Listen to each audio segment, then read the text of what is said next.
You're listening to Keith Engle, the host of TGI Sports Talk on the National Streaming Sports Roku channel.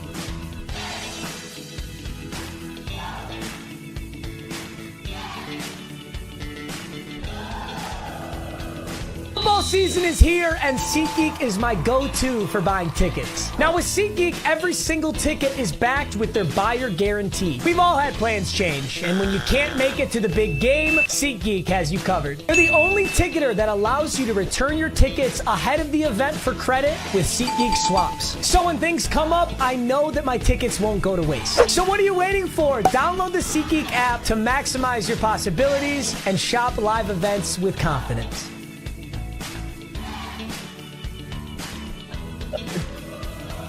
Good evening, everybody. Keith Engle here for TGI Sports Talk's College Sports Huddle. We're in the middle of basketball. We're heading towards conference tournament week. 2 weeks, I guess. And then heading towards Selection Sunday. It's exciting. Sorry about that little echo in the beginning. I had StreamYard open with this show in 2 different places. I didn't even know. Anyway, good to have you all with us tonight. Welcome, everybody watching tonight on Facebook, YouTube, Twitter. Kind of bad. What is that? Oh, it's that damn light again. Ah. Anyway, you're going to have to deal with that little ghost over my shoulder tonight. Anyway, where was I? Facebook, YouTube, Twitter. We're live on the National Streaming Sports Roku channel. Over 12,000, almost 13,000 followers on the Roku channel. Subscribers, great job, and continue to watch the content. Great content, 7 days a week over there. Thanks to SeatGeeks for sponsoring this show and all the shows, I think, on National Streaming Sports. Great place to get tickets when you need them. Got my tickets for Blake Shelton this Saturday there. We'll be going to see Blake and Trace Atkins and a couple of people I don't know if I know who they are at the MVP Arena here in Albany. Be a lot of fun. Love Blake in concert. He is awesome. What else? The groups that allow us to share, of course. John Gonzalez at the Sports Authorities. Who else? Flo and the Gang at Bottom Line Sports. Let's Talk Sports, where Flo and the Gang do their podcasting, or a lot of it. And they do a lot of great content over there as well. DDH Thumbs Up, the man who started that Let's Talk Sports Network. We've been part of that for a long time. We aren't in the same way we were always, but they still allow us to share our content after the fact there. And, they're doing well over there, and we're happy for them. And Dan Harris was a tremendous guy, and I'm glad to see that his legacy continues, and I can at least be a small part of that. And Ken Krause over at Golf Bud, Sports of All Sorts. A little shiny face tonight. I don't know why. A glow. It's a gleam. It's a gleam. I'm out of control tonight. What do we talk about tonight? Oh, by the way, thanks to Jim Beringer for coming on last week, Friday, for the Sound Off show where you guys got to come in. Nobody really came in last week to sound off, but Jim and I talked about the NHL and some college basketball, and which we'll get into tonight, obviously. This week's guest is still up in the air. We hope we have one. But we've got some good guests coming up here in the near future, and we'll be running that down. We're really trying to get back into the groove of getting people on, and it's hard. It's hard work, but, soon we'll be retired and we'll have more time to pursue people and record interviews if we can't do them live on a Friday morning, right? So in any event, we've reached championship week. It's underway. We'll look at when the dates are of all these tournaments. Some of them don't start till next week. Some will start this week. Then we've got Selection Sunday. I believe a week from Sunday, I want to say. We'll see if I'm right about that when we look at the schedule. The number 1 team in the country finally gets beat. A&M takes down Auburn the other night. St. John's wins their first Big East title since 1985. They're also ranked 6th in the country right now. We'll look at the rankings. We'll look at some bracketology. We'll look at a lot of stuff. We'll look at some rising coach coaches in the system. We'll look at maybe, I saw an article today on the top NCAA champions of all time based on, their record, the path they had to take to the championship. So we'll look at some of that. There's a little bit of football news to talk about if we get to it. The ACC and Florida State and Clemson have come to a settlement on their sharing of monies, if you will, and maybe an easier out of that conference should they want it. And North Carolina, as quickly as they were in for Hard Knocks, they're out. Not shocking with Mr. Belichick in charge there. Plus, whatever you guys want to talk about. Good afternoon to you, Danny Fuller. Good evening to anybody here on the East Coast. Danny's joining us from sunny Los Angeles. Hopefully it's sunny. I know Danny's a big UCLA fan. The Bruins will make the tournament. I think, listen, and Danny, I was looking for you, I think, to comment on this. I think it was maybe it was last week or it might have been Sunday. I don't remember. I feel like while UCLA still is not playing as well as they did earlier in the year, I feel like they've played better since Mitch called his team soft. Mitch Cronin, who I know you're not a huge fan of. And who would be your coach at UCLA if you had the choice, Danny? I don't feel like listen, the history is there.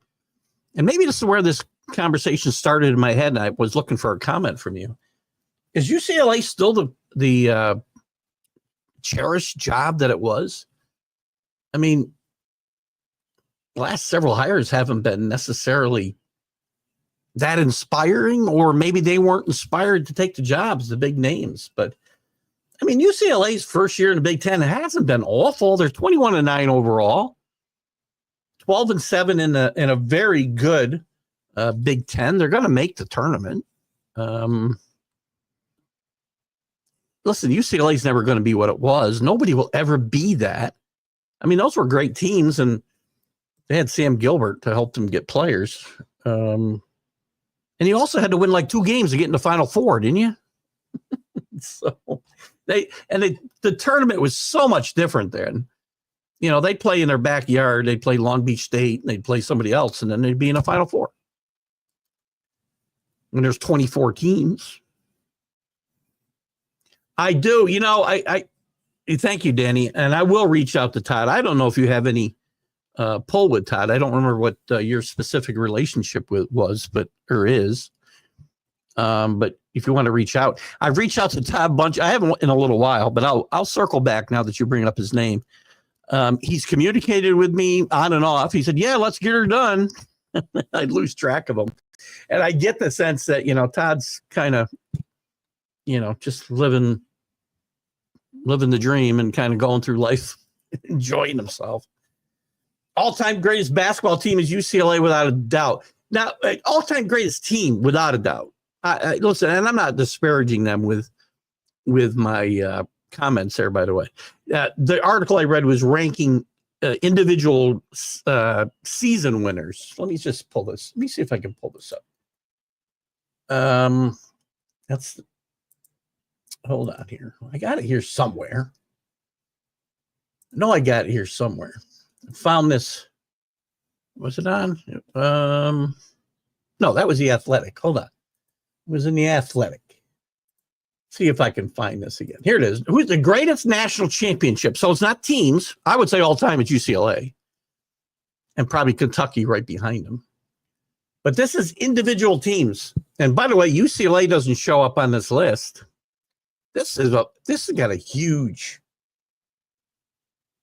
Oh, this is, and by the way, this is since the 64 team bracket. How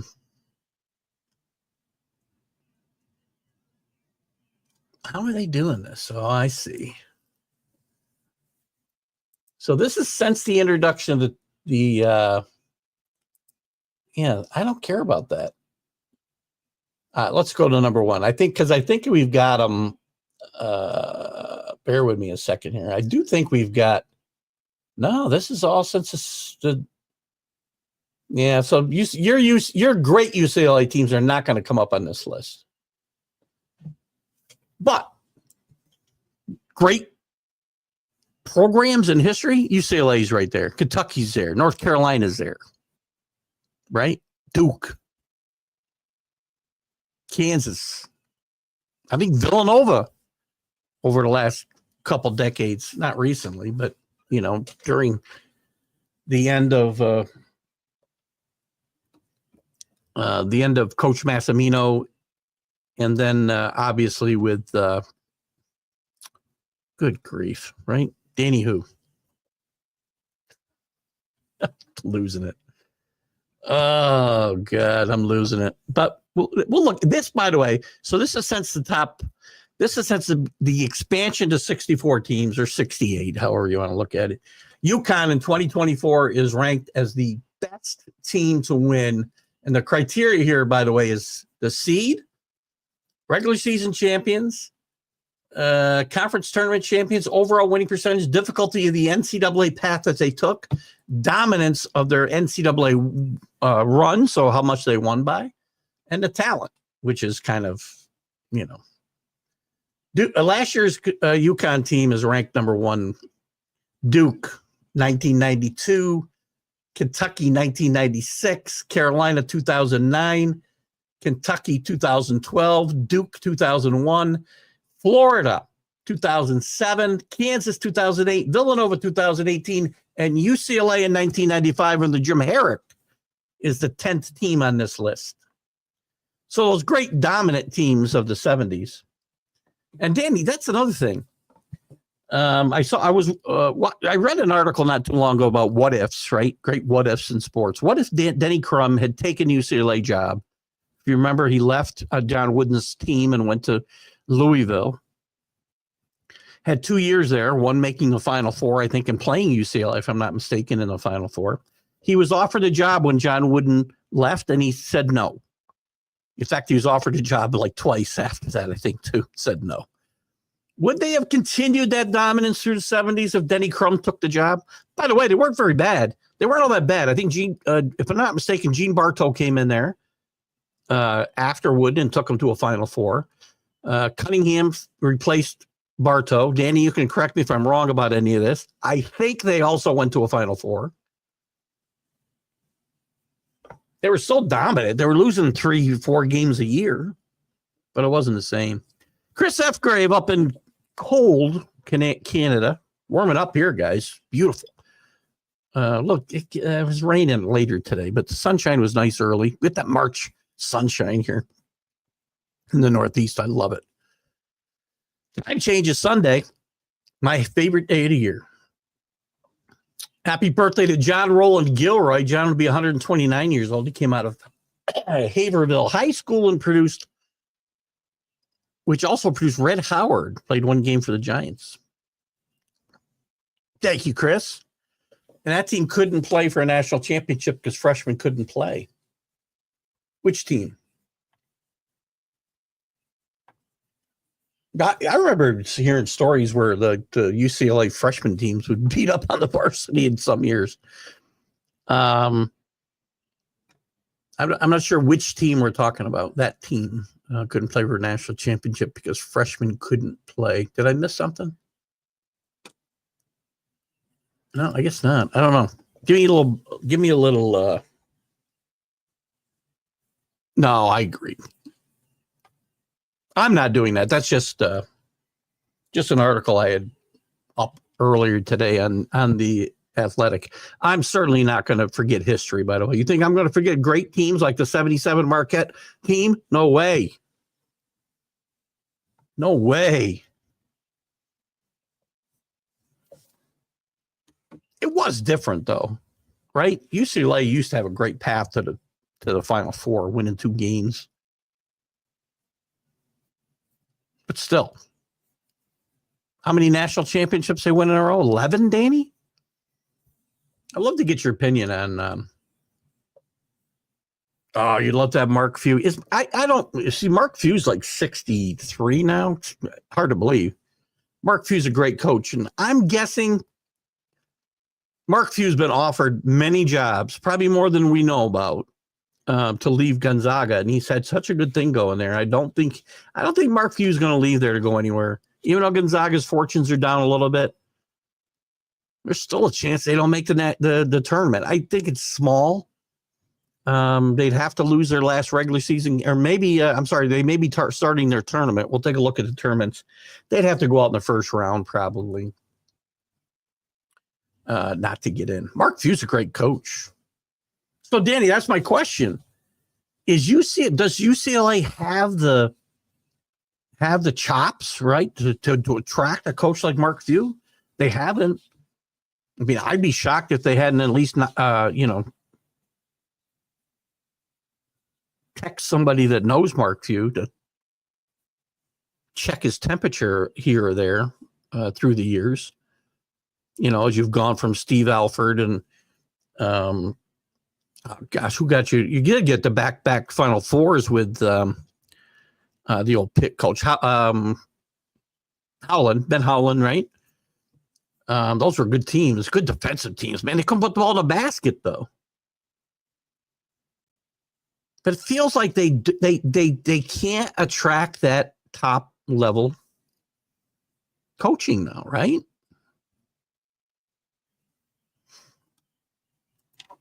Greatest 464 team that beat Luell's. Oh, there you go. There you go. Luell Cinder. That was the team I was thinking about, right? Beating up the varsity. Former Arizona standout Trey Griffey is 31. How do these guys get so old? I got to be getting old if that's the case. Yeah, I think I talked about this last week, Rick. I think the news broke last Wednesday that Hubert Davis was extended to 2030. I'm a little surprised. I mean, he's at a he had a fluky ride to the Final Four in his first year at North Carolina. Let me see. He had a pretty good year. I want to say it was last year, but 3 of his 4 years, this team has underperformed, including this year. Let's see what I can find here. I want to find his record. Here we go. Hubert Davis. Let's look at his coaching record, shall we? I don't care about his playing record. Head coach, 29-10. Again, they went on a great run and went to the Final Four, went to the national championship game. They had to go on like a 10. They were maybe 19-10 and went on a 10-game winning streak. They were 20-13 the final year, the next year, and declined the NIT invitation. Last year was very good, 29-8. They made the Sweet 16. It was a very good team. This year, 20-11, 13-6 in a very down ACC. This team is solidly on the bubble right now. Now, we'll talk about the bubble again because I have a problem with teams like North Carolina, for instance, are on a bubble, and teams that are 4-10, 5-10 in their conference are in the tournament, according to guys like Joe Lenardi. I want some of them in majors that are, going to lose their conference tournaments to be considered for some of these at-large bids. They're going to expand the tournament to 72 or 76. It's going to happen maybe as soon as next year, the following year at the latest. And it's not so we can get more mid-majors in. It's so we can have, the whole SEC and the whole Big Ten in. So Rick, I don't get it. I mean, Hubert's a good guy. But when you look at what John Shire's done at Duke over the time he's been there, which is exactly the same time as Hubert Davis, they haven't reached the Final Four. Have they? Oh, you got me doubting myself. No, they haven't reached a Final Four.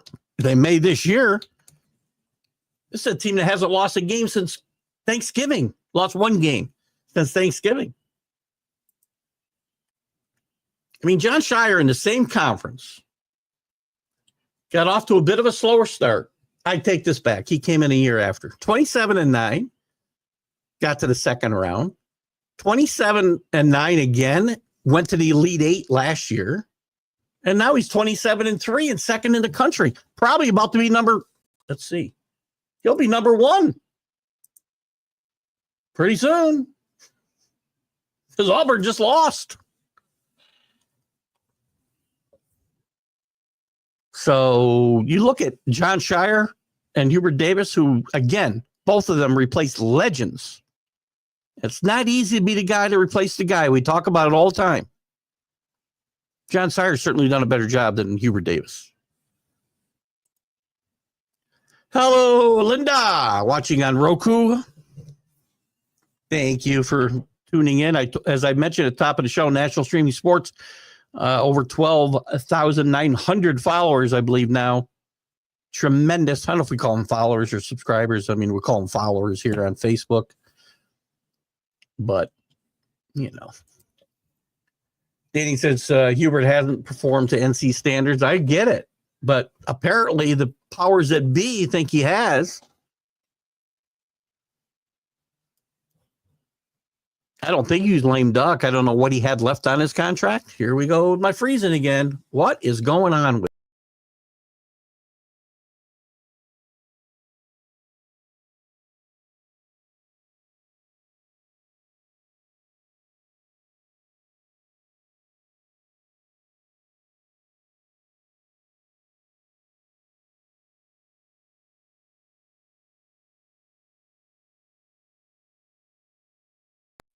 I'm not sure who to blame for this, right? I've been looking at it. It's either my internet or it's StreamYard, but we didn't freeze on the National Streaming Sports Show earlier, the professional sports show on National Streaming Sports. So I don't know what's going on. Last 2 weeks, every show I do, I freeze at least once or twice. Just annoying. I saw North Carolina is in the first 4 out. That's where I saw them last, Rick. Let's take a quick look-see, shall we? We'll jump into bracketology right now. Look around the conferences a little bit. Right now, the number 1 seeds, and I don't think Auburn's loss is going to cost them a number 1 seed, by the way. But the number 1 seeds, it's according to Joe Lunardi, of course. Auburn, Duke, I think they've secured those seeds. Houston has now moved up. Tennessee, you know, as far as number 1 seeds and people still with a shot, Florida, Alabama. I would think the winner of the SEC will get a number 1 seed. And that's probably going to, unless it's not one of those 3 teams. I think Houston gets in. They certainly get it if they win the Big 12 tournament. They might get in without winning it. St. John's wins the Big East tournament. I think they get a number 1 seed. There's 6 right now in the country. Michigan State still with a shot in the Big Ten if they win their tournament. I would say that's probably as far as you're going to go for number 1 seed. You want 2 teams to watch out for as we talk. Well, let's get into bracketology. I'll throw them at you in a minute. Lunardi's first 4 out, as Rick mentioned: North Carolina, Oklahoma, Xavier, Texas. Next 4 out: SMU, Cincinnati, Villanova, Wake Forest. And here's where I start to go off. So Georgia's in. Last 4 bye. They're not even the last 4 in. All these teams will have losing records in their conference. In some cases, serious losing records. Last 4 in: Ohio State, Arkansas, Nebraska, Indiana, Georgia, Baylor. You also got San Diego State and Boise State, who I'm okay with. Mountain West is better than you think.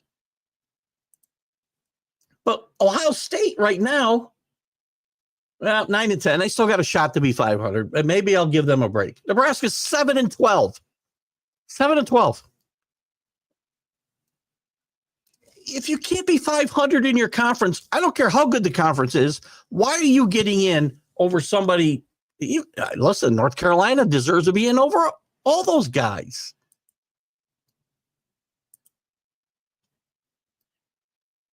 I would argue that Xavier does as well out of the Big East.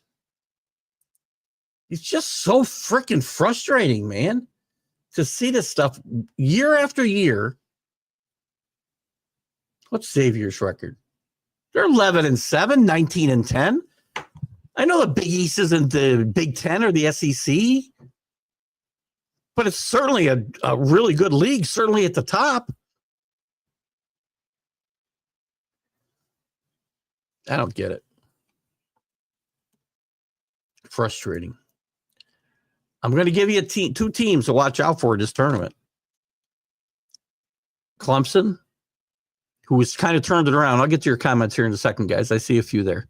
Clemson is up to number 11 in the country. They've kind of flip-flopped. The last couple of years, they've gotten off to a really strong start, even played well early on in the conference, and then faded as we get to the end of the year. This year, it's been the opposite, off to a bit of a sluggish start, and they've been moving up with a bullet. And then St. Mary's out in the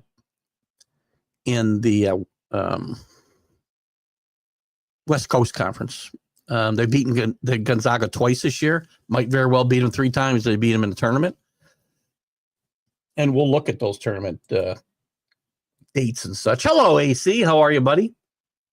I still haven't made a futures bet. I usually have made one by now. I was going to bet UConn at plus 8,000. UConn's getting in. UConn, again, defending champions, could go on a run. Anybody can get on a run. I like to look for some value, but I don't know if that's going to be it. There you go. Look out for Clemson to make the Final Four. They could play really good. Seeding's good. You know, the matchups are going to be obviously the difference maker. You know, I mean, the way it's set up right now in Lenardi's bracket in the East, you got Duke at 1 in the same bracket with defending champion UConn. Theoretically, we would play each other in the second round. In this scenario, UConn would have to get by Vanderbilt. This will all change, though. Excuse my hand waving like that. I don't know what's wrong with me. Oh, Chris, quite a few kids today are not hip to how the Gatorade was created in its original history. I know it was the Gators of Florida, and I saw this story not long ago, but it is an interesting story, and we'll certainly we can certainly elaborate on it if you'd like. Chris, you can certainly find me a link, and I'll post the story. AC Clemson is like Auburn and the U and Rutgers. They freeze in a tournament like Keith freezes us here. I would point out, again, the U's not going anywhere. They got like 2 wins in the ACC this year. Jim Larrañaga stepped down in midseason. I will point out that Miami was in the Final Four 2 years ago, just to point that out. Jim Larrañaga, tremendous coach, by the way. Tremendous coach. George Mason had one of their best years since Jim Larrañaga got him to the Final Four back in, I want to say, 2004 or 5, if I've got that right, as an 11 seed. Clemson has had that history. So has Auburn, by the way. I feel differently. I think this Auburn team's got a little different feel to it. And I think it's good that they lost to A&M here before the tournament gets started, and the SEC tournament and the big dance.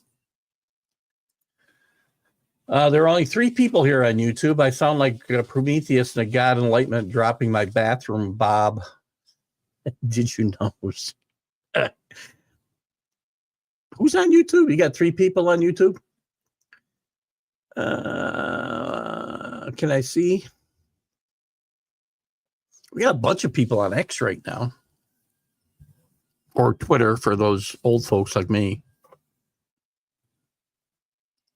Really spread out. Hello, Sonia. Good to have you with us. Where are you at? You're in the North Carolina mountains.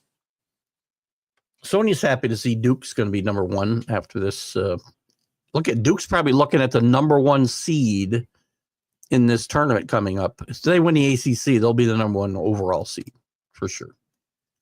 Some programs hang Final Four banners, which is a great accomplishment, and some hang national championship banners. You got a lot of them, Danny. Got a lot of them. Unfortunately, not one since 95, right? No, wait. Yeah, 95. I'm trying to check myself now. I think that's right. I think UCLA can still be a great program. You still haven't answered me whether you think they're an elite program and can attract an elite coach there.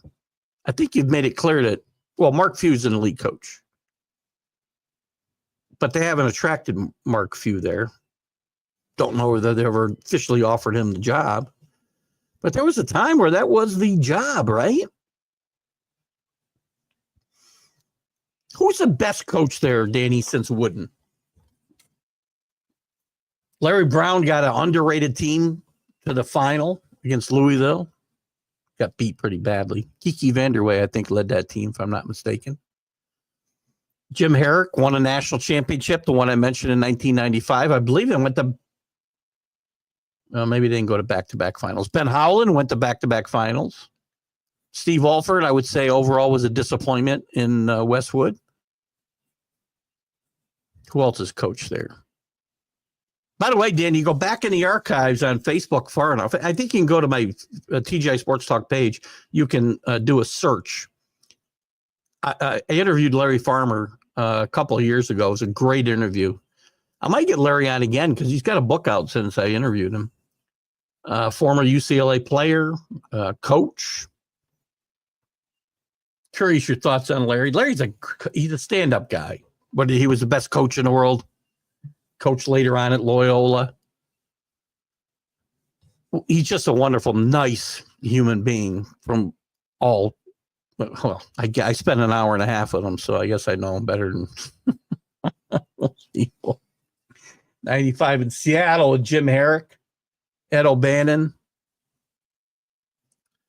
See how many guys I can come up with. That little guard, Titus Edney, right? Edney. Ed O'Bannon. Probably all I can do from that team. Absolutely, Sonia says, go Duke. Thank you for sharing, Sonia, as always. Welcome to Sonia's Peeps. Jim Herrick. Jim Herrick did a wonderful job at Rhode Island. I'm trying to remember his exit. Oh, Steve Lavin, another name at UCLA, former St. John's coach. Actually, no. Yeah, he was at St. John's after he was at UCLA. I think he replaced Jim Herrick, if I'm not mistaken. I feel like Herrick left under a cloud of some kind of mystery, if you will. You love Ben Howland? Ben Howland coached great defense. Those teams, and again, you can correct me if I'm wrong, Danny, some of the best defensive teams, in the country had trouble putting the ball in the basket. And I believe Russell Westbrook was part of those back-to-back Final Four teams. One of them at least went to the final. I always felt Ben Howland might have got a raw deal in Westwood myself. I'm trying to think some of the other players on that team. I know there's a few NBAers that were on those teams. But it felt like they always had trouble putting the ball in the basket. Yeah. One of the nicest guys I can remember interviewing was Larry. He was a fine player at UCLA in his day, too. And I want to say in the 60s, right? He's a longtime assistant coach at UCLA. Got his chance. And again, Danny, we're talking a lot of UCLA tonight, right? Got his chance, I believe. After Larry Brown left. Correct me if I'm wrong. I'm trying to get the chronology. Is that right? Chronology right in my head. And I believe he was head coach after Larry Brown, because that was Larry Brown's, I'll coach here for 2 years and leave stage. I believe he left UCLA to go to Kansas. Every job Larry Brown ever took was, this is where I want to be forever. I wanted to get here forever, and I'm staying forever. And he stayed 2 years. Thank you, Sonia. Welcome again to all of Sonia's peeps. Thank you so much. Amazing show. Well, we try. Herrick bought the twins that ended up at Stanford dinner. Yeah. the Lopez, Brooke Lopez and his brother, can't think of his name. Both play in the NBA. So it's funny, right? Now we can pay kids to go to school. They don't go to school. They play basketball. We can pay kids to play basketball, play football. And we can talk some football tonight if you guys want to. But do not buy them dinner. How the world of college sports has changed. We get fired for buying kids dinner, getting them a pizza, give them a plane ticket to go home for grandma's funeral. He's been put on probation for all of those things and less in the past. Now, amazing. What a country. And Sonia sent stars. Thank you, Sonia. So sweet. Thank you so much. What else tonight, guys? Well, let me get back to let me get to the rankings right now, which are going to change a bit from where they are right now today, because Auburn lost yesterday and Duke will be the new number one, I think. Now, remember, Auburn had all 61 first place votes. I would think that they'll still get some, but I think Duke will jump into first place. Houston might even jump into second. Who knows? Houston's playing great. Kelvin Sampson, great coach. Some chatter he could walk away if they were to win it all. Tennessee and Rick Barnes, another team playing great defense. We talked about Ben Howland's teams. Tennessee's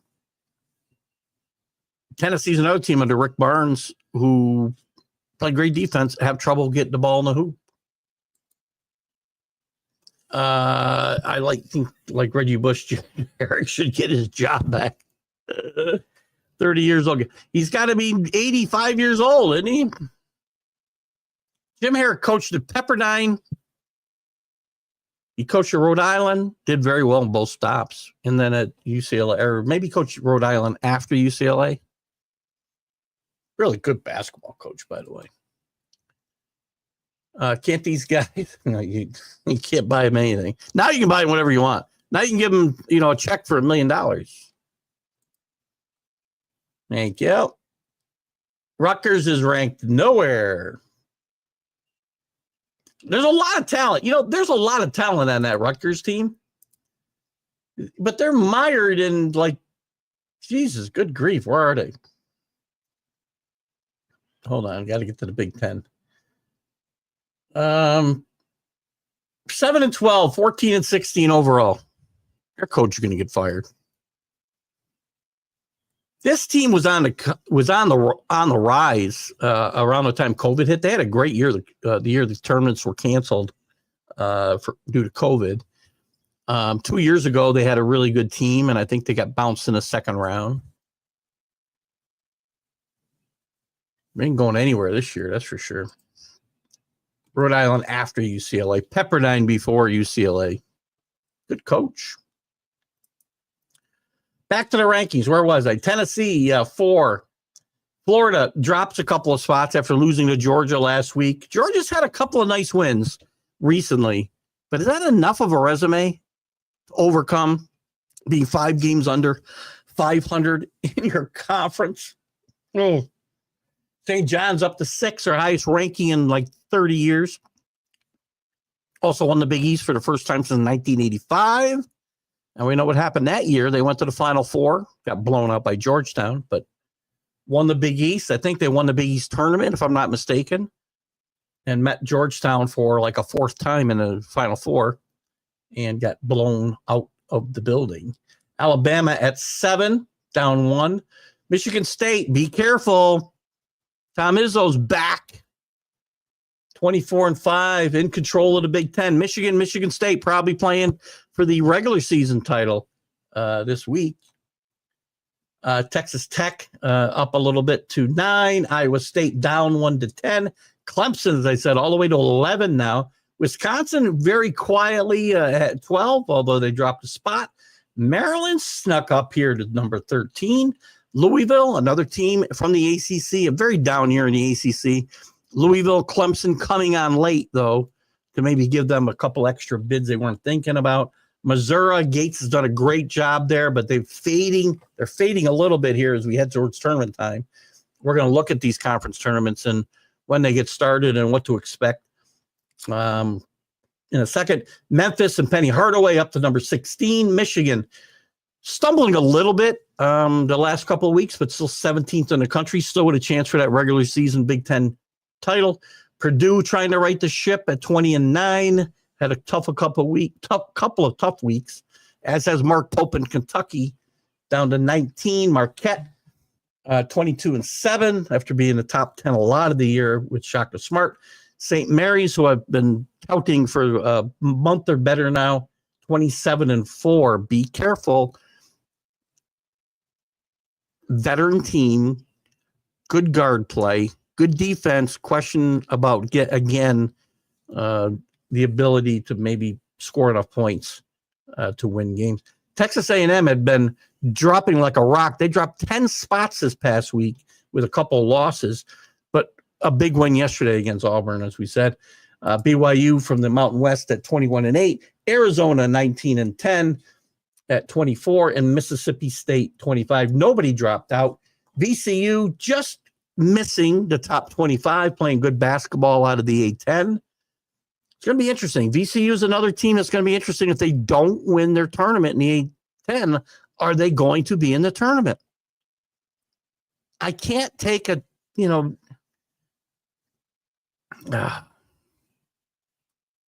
broken record.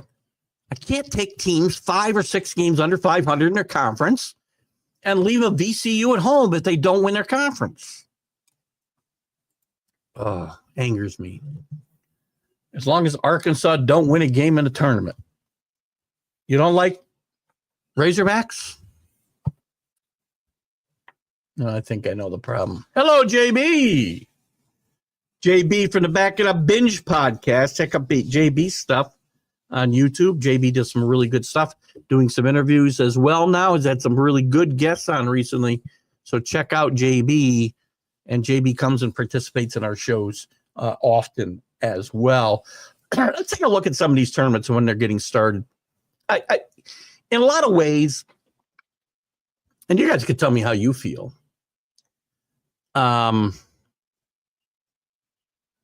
Conference tournament week, to me, in a lot of ways, better than the big dance. I think. Because you got so many teams playing, so many different storylines.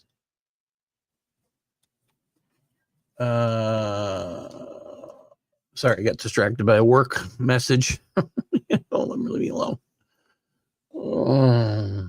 Anyway, so many different storylines. You're going to have excitement, buzzer beaters, teams stealing bids. It's just going to be an exciting time. I love it. So let's check it out. We're getting underway this week. I believe the Atlantic Sun's already playing, but March 5th. So starting tonight, we'll look at some scores too, by the way, since we're here. We'll look at some scores real quick in the tournaments. Can I just pull up tournaments? I guess I can't. Anyway, we'll look at some scores before we go. The Ohio Valley Conference starts tonight. They play it at the Ford Center in Evansville, Indiana. I would look at what are we looking at here? We're not going to look at all these right now. This weekend we'll look at some results and stuff. Be a lot of fun. Big South starts tonight as well. They start tonight and they play through the 9th at Freedom Hall Civic Center in Johnson City, Tennessee. Missouri Valley. Drake is a really good basketball team, by the way. Bradley's a good team in this league. March 6th, so they start tomorrow night at the Enterprise Center in St. Louis. The Atlantic Sun is already playing, as we said. They started last weekend on the 2nd, and they'll play on the 6th and the 9th. A very strange scheduling, but we'll have a champion. They'll be will they be the first ones in? No, Ohio Valley, I think, will be the first ones to get an automatic bid. Summit League will be March 5th through the 9th. At the Denny Sanford Premier Center in Sioux Falls, South Dakota. The Southern Conference, 7 through the 10th at Harrah's Cherokee Center in Asheville, North Carolina. Sun Belt, March 4th through the 10th, Pensacola Bay Center, Pensacola, Florida. Horizon League already underway, March 4th, 6th, 10th, and 11th. Yikes. Campus sites, and then they have the final at Cortiva Coliseum in Indianapolis. The Northeast Conference is playing on campus sites, 5th, 8th, and 11th. I just don't understand some of these scheduling. Coastal Athletic Association, Care First Arena in Washington, D.C., 7th through the 11th. West Coast Conference, East, that's St. Mary's and Gonzaga, by the way. They start on the 6th at Orleans Arena in Vegas. Watch out. St. Mary's is probably going to win this tournament. If Gonzaga goes out early, all bets are off on them. They've not only got a record streak on the line of Sweet 16 appearances, they may not even make the tournament. Southland Conference, put those comments up too, because we'll get to them in a second. Southland Conference, 9th through the 12th at the Legacy Center in Lake Charles, Louisiana. Patriot League campus sites, 8th through the 12th. Big Sky at the Idaho Central Credit Union Arena in Boise, March 8th through the 12th. America East, UAlbany. These are on campus sites, and the league champion will host the final, March 8th, 11th, and 15th. Mid-Eastern Athletic Conference, MEAC, will be at Norfolk Scope Arena, 12th through the 15th. Mountain West, very underrated. A lot of good schools here. New Mexico's good. Utah State's good. Colorado State's good. March 12th through the 15th at the Thomas and Mack Center in Vegas. A lot going on in Vegas. Big East at Madison Square Garden. The Mecca. College basketball. That'll be the 12th through the 15th. Metro Atlantic Conference in Siena. They're playing at the Jim Whalen Boardwalk in Atlantic City. Made a huge mistake. This tournament was held for years and years and years right here in downtown Albany to a packed 11,000 seat arena. They go to Atlantic City and they'll play in front of 5,000 people probably. Whatever. Enjoy. Mid-American Conference, Rocket Mortgage Fieldhouse in Cleveland. The Big 12 will go through the 15th as well, 11th through the 15th in Kansas City, T-Mobile Center. Conference USA, again, 11th through the 15th at Propes Arena, Huntsville.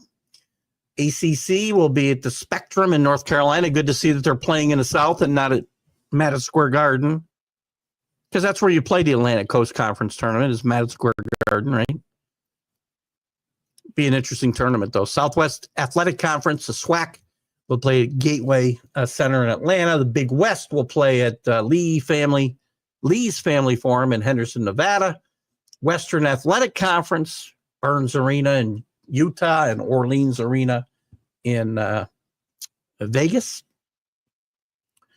The Ivy League going to get one bid, obviously, but they're going to play at the Pita Tolia Sports Center in Providence.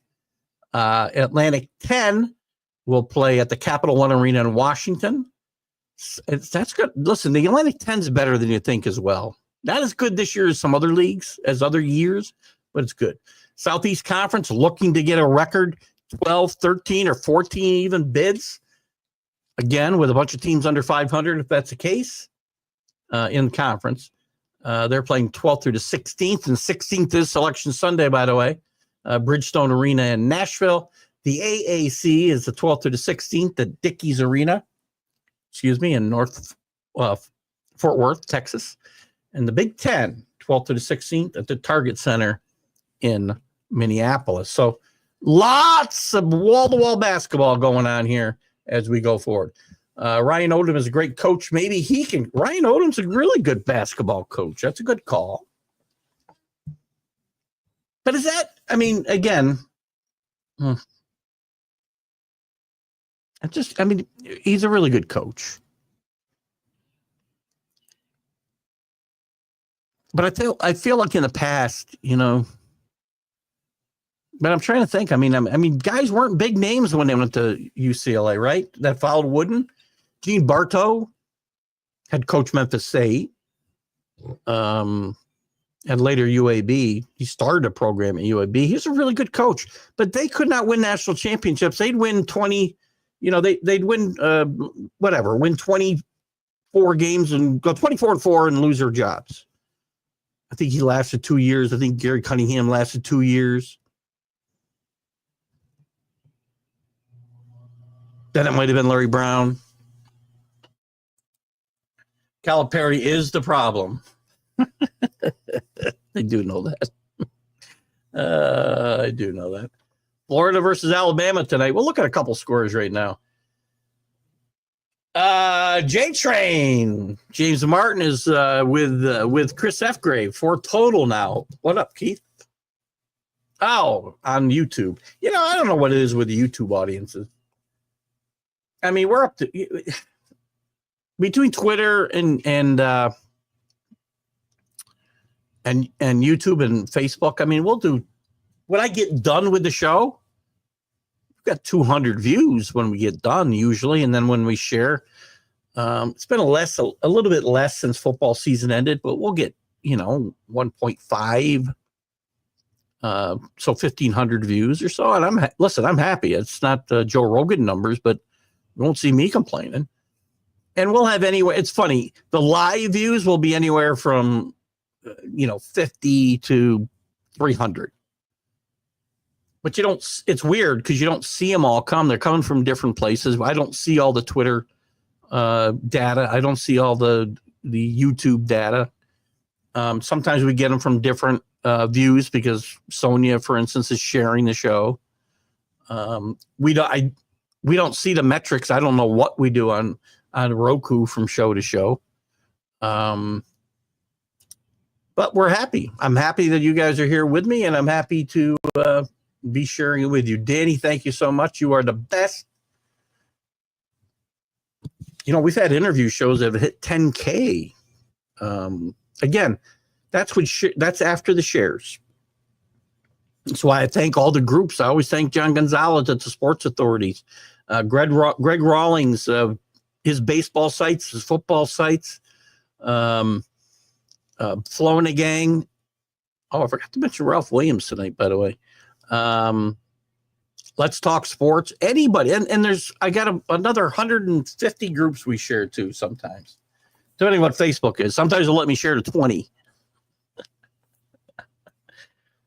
Last week's show, I think, was 1.1, James. This show, the college football show, has gone as high as 4,000 or 5,000 after we share it. Basketball's always got a little bit less interest for whatever reason. There's less sites that I belong to. There are more football sites that I belong to, groups.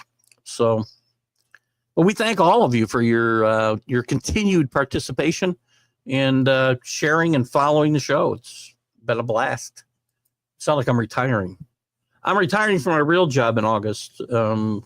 This will be my real job after that. So keep those dollars, keep those stars coming in.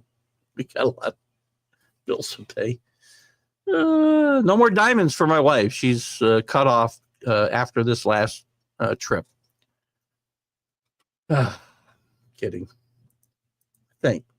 Anyway, let's look at some scores since we were talking about it. I want to look at them all because I want to see the ones that are tournaments as well. So right now in the Sun Belt Championship, we got Southern Miss.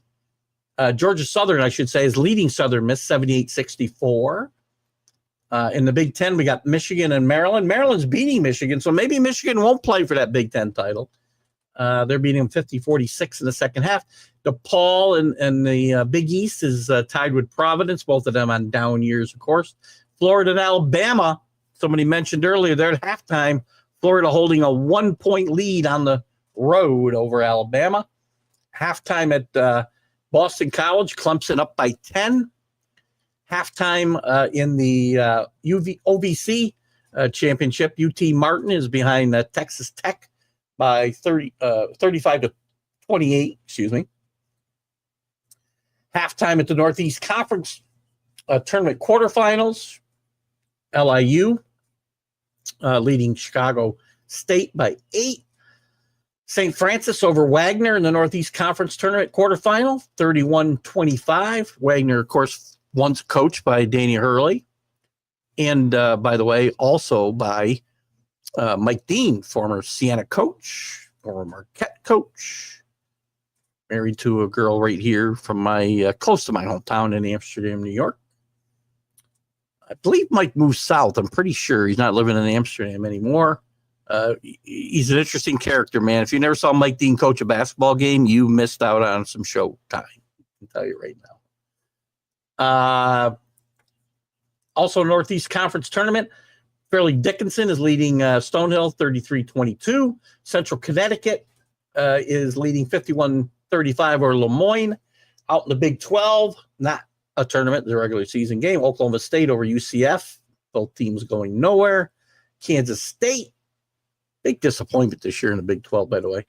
Leading Cincinnati, who has been on some people's bubble, 7-11 in the conference, 25-22 Cincinnati.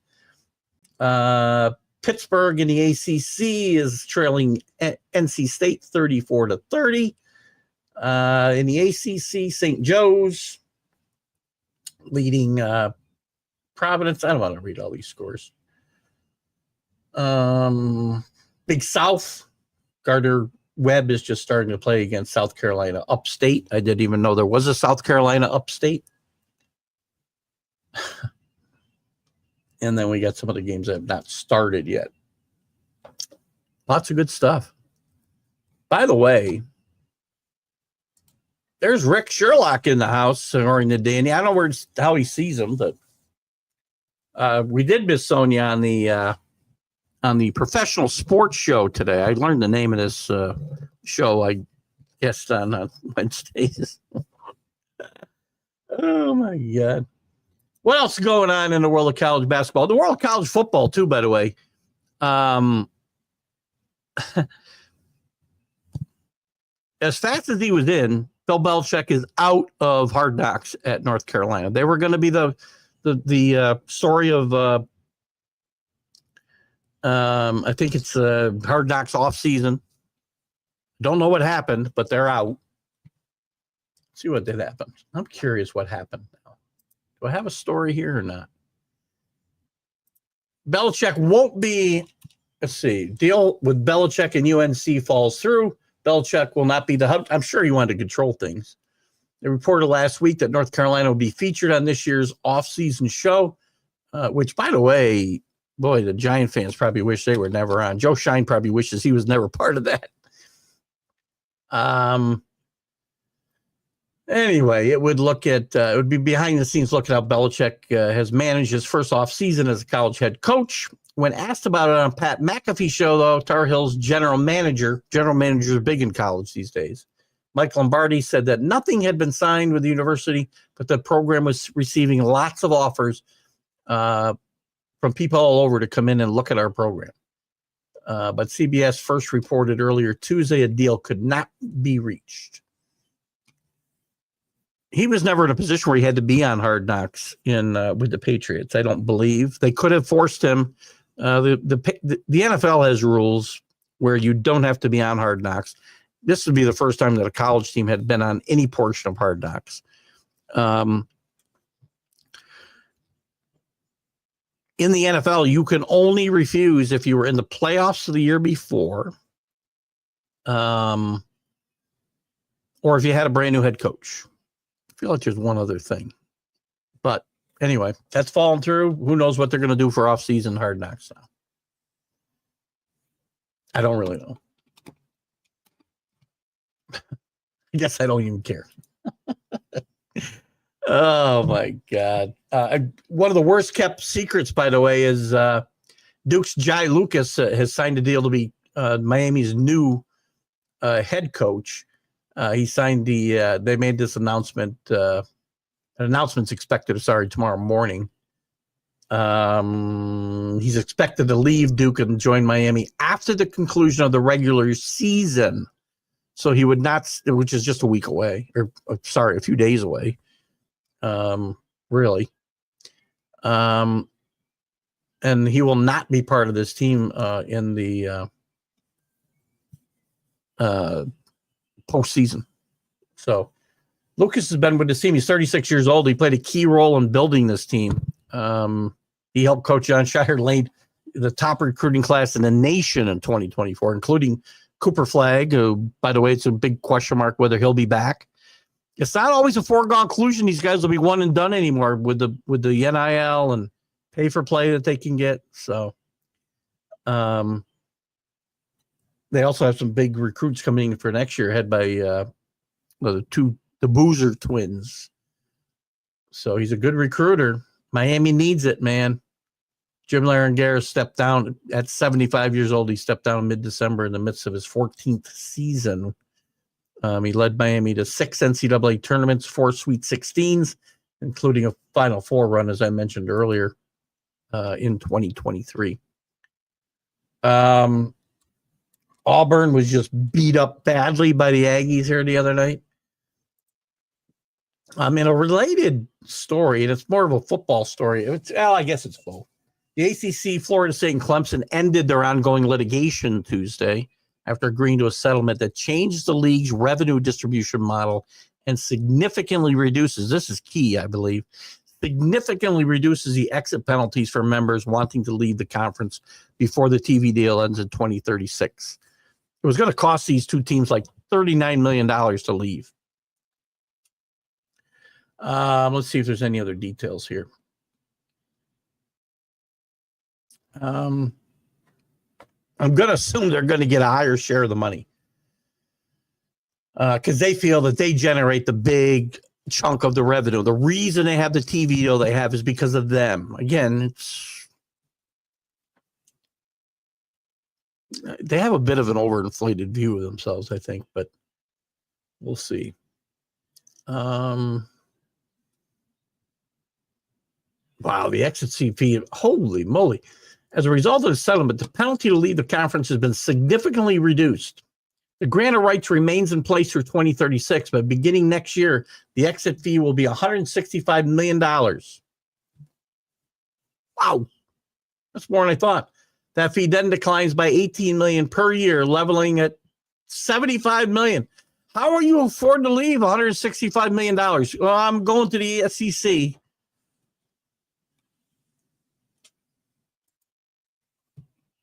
What'd you say about Sonia? Oh. Right. Anyway, they're not going to court anymore. They got what they wanted. My guess is these two. I still don't. I don't know how you got to be collecting a lot of money, man, to get out of this. One of these leagues. It's crazy. We talked about St. John's. I'm curious, Dan, if you got the same opinion about Rick Pitino as you do about Little Pitino in John Calipari. I mean, if you know anything about John Calipari, you know that he kind of modeled himself after Rick Pitino when he was a young coach coming through the ranks. He worked for Pitino at one point very early in his career before he was the head coach at UMass. Later at Memphis, Kentucky, where he had very successful teams, but every place he left under a shroud of controversy. Maybe not quite as much at Kentucky, but certainly at Memphis and certainly at UMass, his banners aren't hanging where they should be.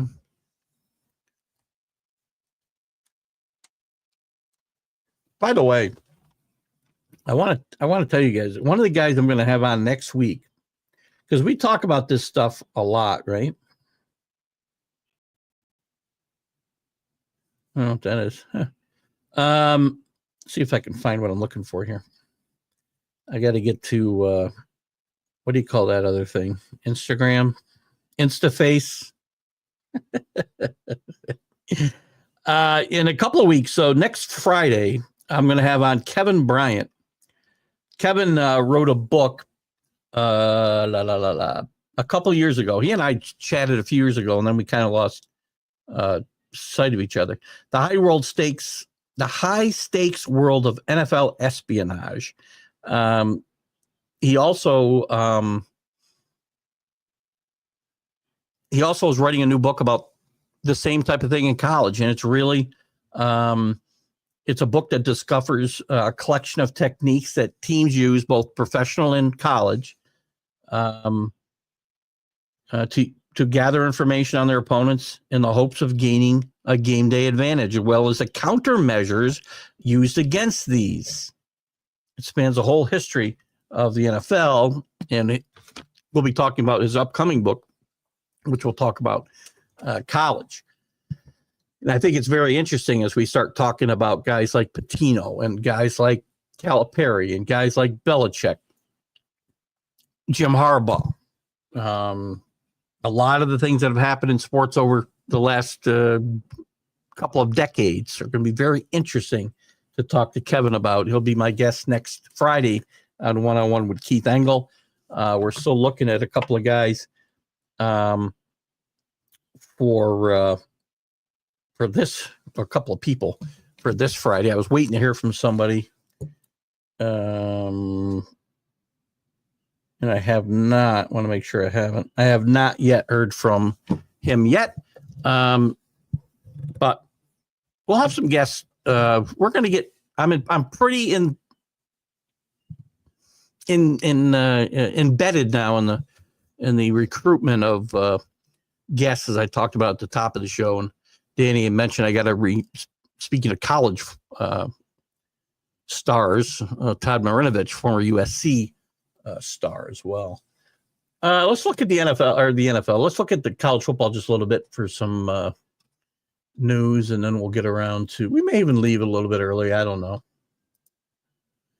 If you guys are bored, we'll leave early. College football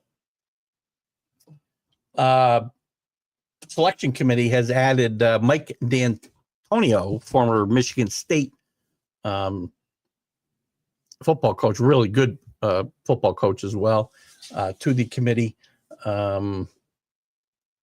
They named he had five. There have been 5 new committee members named to the 13-member group, which is their job is ranking the top 25 teams that ultimately are considered for the 12-team field in the college football playoff.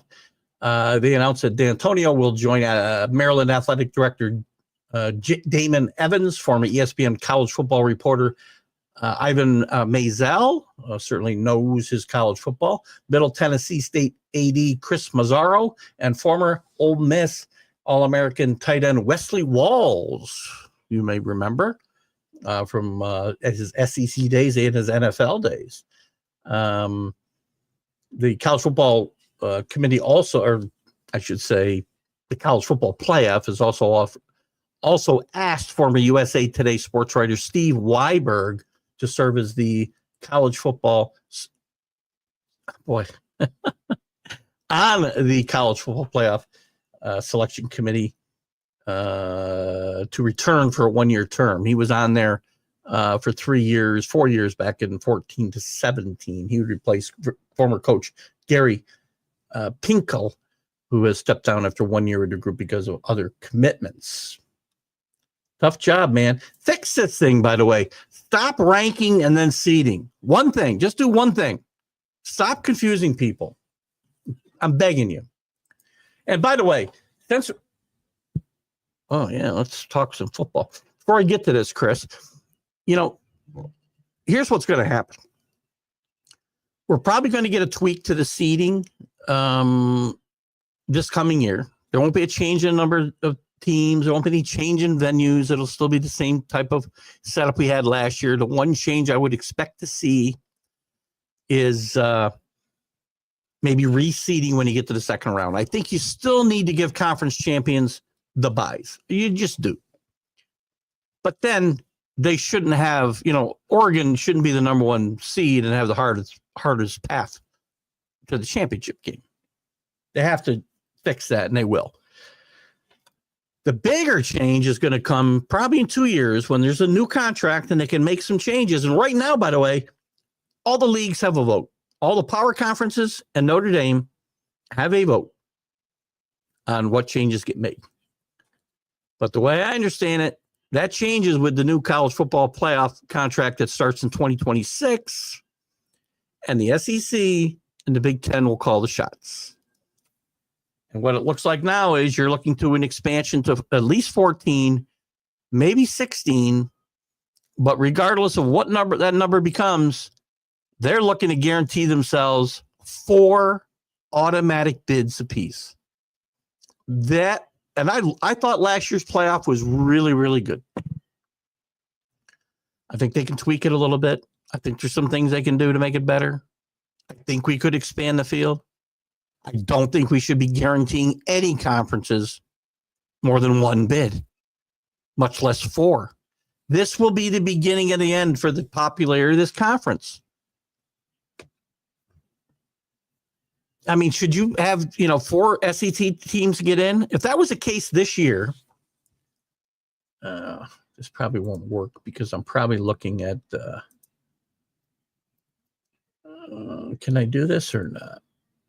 AP, this is the final rankings, right? Well, I guess this would work.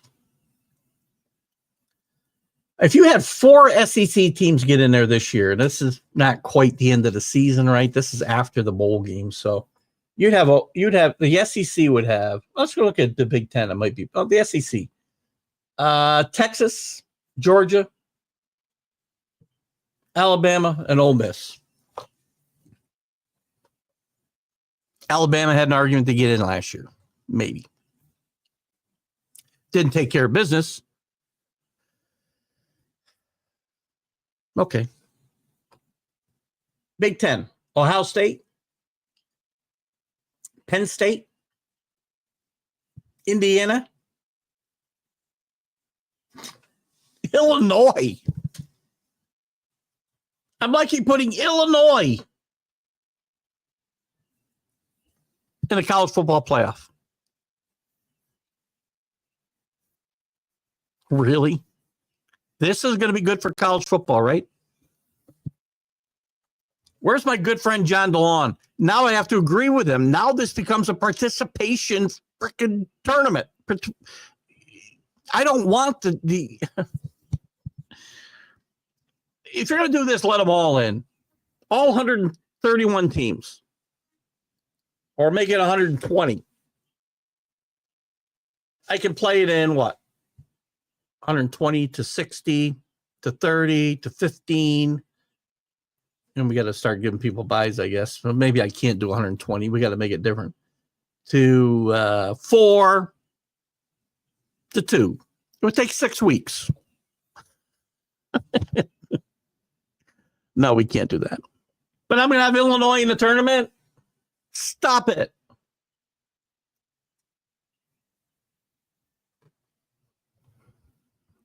Don't understand. Anyway, Chris, I'm sorry.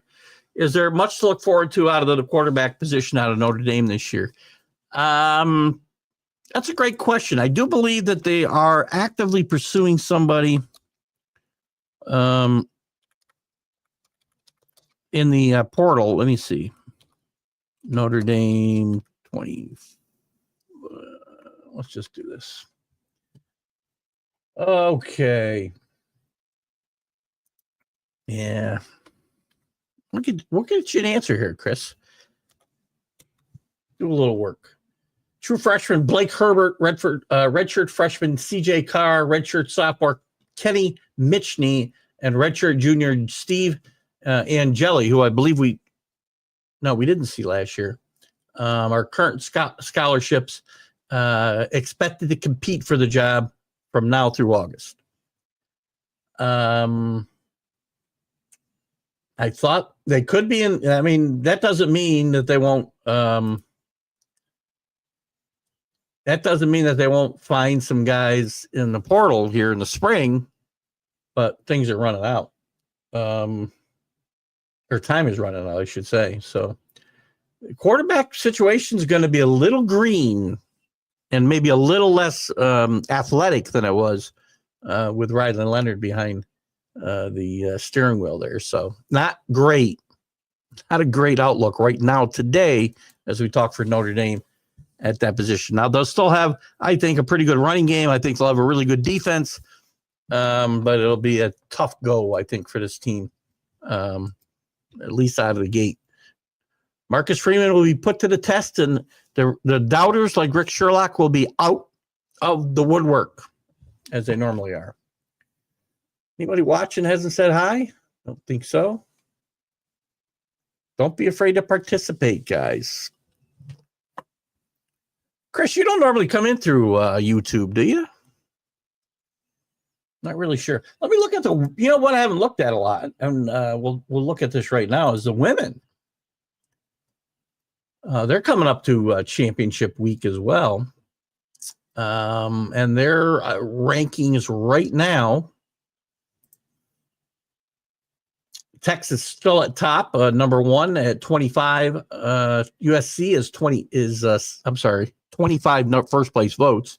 6 first place votes for USC. UConn and Gino Auriemma, 28-3 now. Number 3, UCLA has fallen back to number 4 after leading for a while. Perennial power South Carolina, 27-3 is 5th. Notre Dame, 6. NC State, TCU, LSU, and that I don't even know. Their coach just drives me crazy. I go into an epileptic fit every time I see her come on the screen. I really do. Oklahoma, Duke, Kentucky, Ohio State, North Carolina, Maryland, West Virginia, Baylor, Tennessee, Alabama, Kansas State, Oklahoma State, Florida State, maybe a bit of a surprise with Florida State, Creighton, Michigan State, South Dakota State at number 25, a bit of a surprise in there. Louisville's dropped out of their rankings. They'll be starting their March Madness as well, with the conference tournament starting with the women. What's going on here? Anything else that makes sense we can talk about with them? I don't think so. Let's take a real quick look at the Athletic and see if there's any other stories we like to look at. Sometimes I like to look at the coaches or the questions that come up. But I don't see any this week.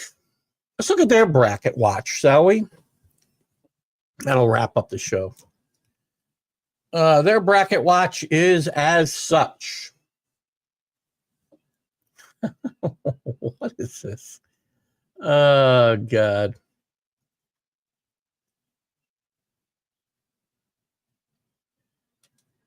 I don't know what the hell I'm looking at here.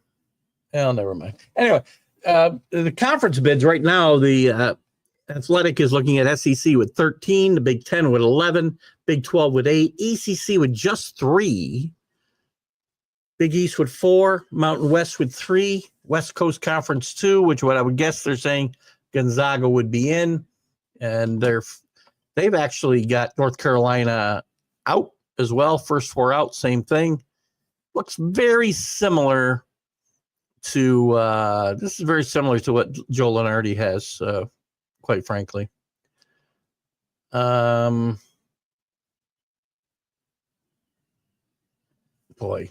what a bad loss. By the way, you talk about John Calipari, Danny. This team was playing really well and was on everybody's kind of making the tournament, the bubble watch, on the good side.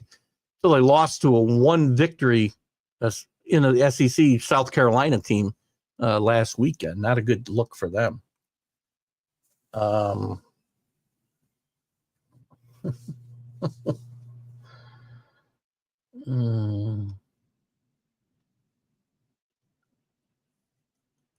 Looking at the conference tournament bid thieves chances. SEC, South Carolina. Look, it's one of 2 teams considering the other 14 are in various stages of an at-large pursuit. I'm not taking LSU. So these are potential bid stealers. Rutgers. Now, they got to get in the field first because only 15 of this 18 teams are going to get in. Kansas State, they're looking at as a potential bid stealer in the Big 12. The Big East, Villanova. I could see this. Eric Dixon's a really good guard. If he's shooting the ball well, he could have a good 4 days in Madison Square Garden, maybe save Kyle Neptune's job for sure. ACC, Virginia. Look at this league is Duke's not losing this league, I don't think. Maybe they lose to Clemson. They lost them a couple of weeks ago at Clemson. But this is a league that could, I think somebody from the middle part of the league could win. The bottom of this league is just atrocious. Mountain West, Colorado State. I think Colorado State's in as well. I don't think that really costs anybody a bid. I think Colorado State, Utah State, Boise State, and New Mexico all get in. The Western Conference, Collegiate Conference, San Francisco's played pretty good. They could potentially cost Gonzaga a bid if they were to win this tournament. St. Mary's getting in no matter what. And they're also the only team to beat St. Mary's in league play this year. So something to think about. Bob Sapp, who was a third-round pick, came out of the Mitchell program in Colorado. Bob played one game in the NFL afterwards. The Mitchell program in Colorado, what was that? By the way, I saw you left me a message on Facebook. I didn't play it. Chris has got a great voice for radio, podcasting. You should be doing your own thing here, dude. And I haven't listened to it. I don't know if it's you or something else you sent me, but I always get a kick when Chris sends me a message because he uses a different tone in his voice all the time. Got a great radio voice. Where I have a great radio face. What am I looking for? Bob Sapp. Chris always sends me looking for guys. Well, I got a Bob Sapp who was a fighter. It's the same guy. He was drafted by the NFL Bears. Let me check him out. Who did he play for? How about his college? Where is he? You said he was at Colorado, right? Man, he's got quite a Wikipedia page for some guy I never heard of. Did he play football in college? Here it is. He went to Washington. I don't know if this is the same guy. Third round pick out of... Yeah, I think this is the same guy. He went to Washington. Third round pick, number 69 in 1997. Bob Sapp. Mitchell's most accomplished alumni, Cullen Bryant. Who's Mitchell? Who is this guy you speak of? Help me out. Well, now I got to know where Cullen Bryant went to school. I remember Cullen Bryant in the NFL. You not remember where he went to school. You're going to tell me Colorado. Find out, Chris. William Cullen Bryant. Just kidding. Oh, my God. I guess I'm not going to find Cullen Bryant this way. Let me put in NFL. Maybe I can get him. There he is. Colorado. I think you got Bob Sapp in the wrong place. Oh, Mitchell. You're talking about the, a high school. Now I got you. High school, Mitchell, Colorado. So Bob Sapp, did he go to Mitchell? Maybe you got that part right. Lost him. I lost Bob. Here he is, Bob Sapp. Not going to give me his high school, unfortunately. Guy's a mix. This guy's got quite the freaking resume here. Not telling me where he went to school. I'm going to have to, oh, there it is. Mitchell High School in Colorado Springs, Colorado. He did go to, so maybe I mixed up what you said here. I see now. Mitchell program in Colorado High School. Thank you. I understand now. Cullen Bryant did go to University of Colorado. Had a pretty good career. Decent career in the NFL.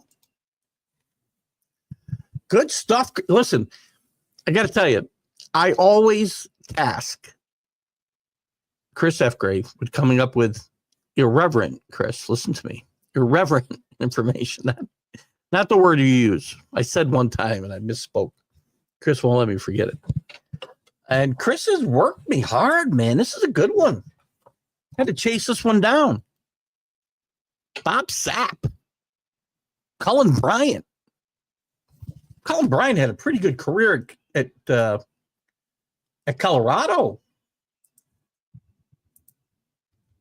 See if I can get back to Cullen Bryant. I want to see his college stats. Can I find them?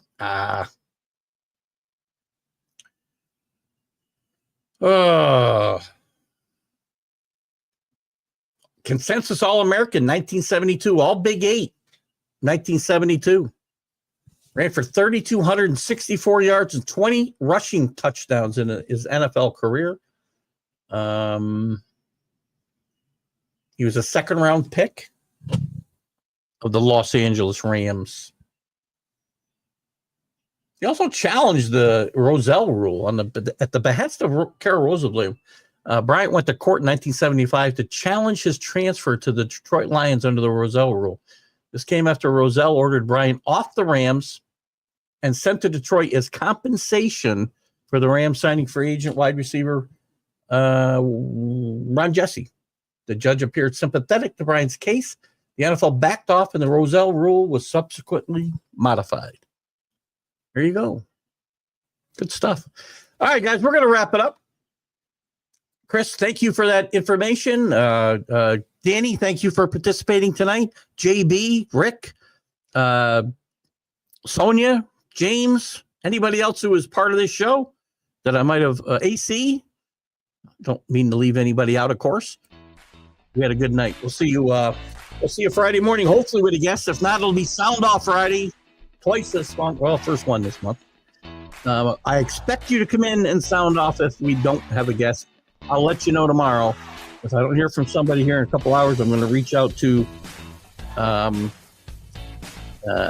Jenny Paul and try to get her. So let's see how that goes. Guys, thank you so much. We will see you on the flip side. Keith Engle for College TGI Sports Talks, College Sports Huddle. See you guys later. Bye-bye. Football season is here, and SeatGeek is my go-to for buying tickets. Now, with SeatGeek, every single ticket is backed with their buyer guarantee. We've all had plans change, and when you can't make it to the big game, SeatGeek has you covered. They're the only ticketer that allows you to return your tickets ahead of the event for credit with SeatGeek swaps. So when things come up, I know that my tickets won't go to waste. So what are you waiting for? Download the SeatGeek app to maximize your possibilities and shop live events with confidence. You're listening to Keith Engle, the host of TGI Sports Talk on the National Streaming Sports Roku channel.